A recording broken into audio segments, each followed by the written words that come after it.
महाराष्ट्र का धारावी एक सबसे ज्यादा जनसंख्या वाला स्लम इलाका है, जहां 2000 से ज्यादा कोरोना केसेस सामने आ चुके हैं।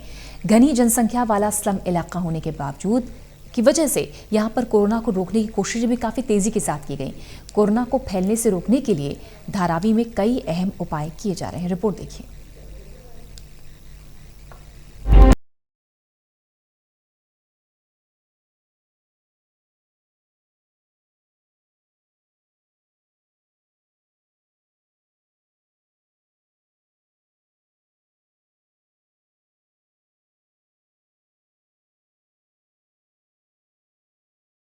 एक बड़ी जनसंख्या में शुमार भारत देश भी बुरी तरह से इसकी चपेट में है।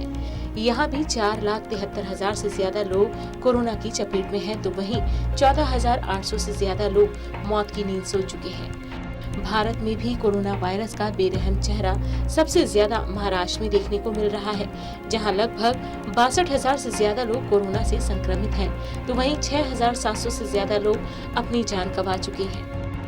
जहां कोरोना के चलते 6,000 लोग मौत की नींद सो गए, वहीं महाराष्ट्र में 73,700 से ज्यादा लोग इस महामारी को मात भी दे चुके हैं।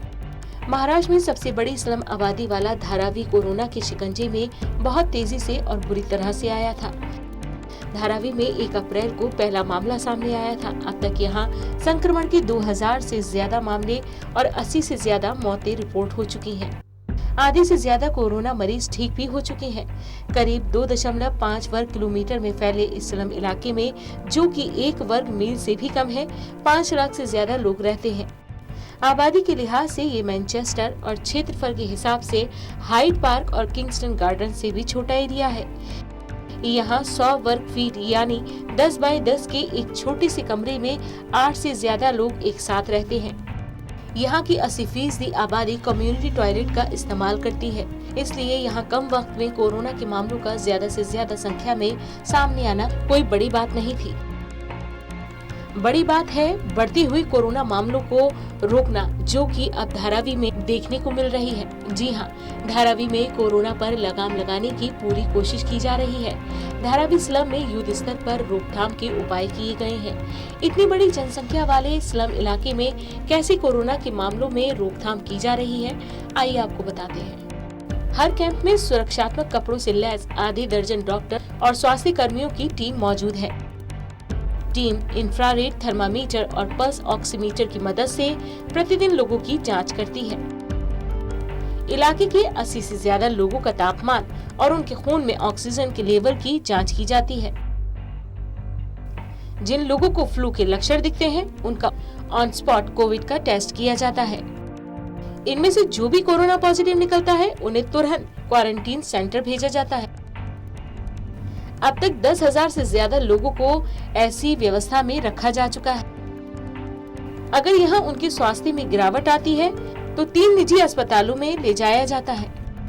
गौरतलब है कि अप्रैल के बाद से किए गए कुछ 11,000 टेस्ट के बाद भी संभावना ये है कि स्लम में अभी भी ऐसे लोगों की बड़ी संख्या है जो संक्रमित है, लेकिन उनमें कोई लक्षण नजर नहीं आते हैं।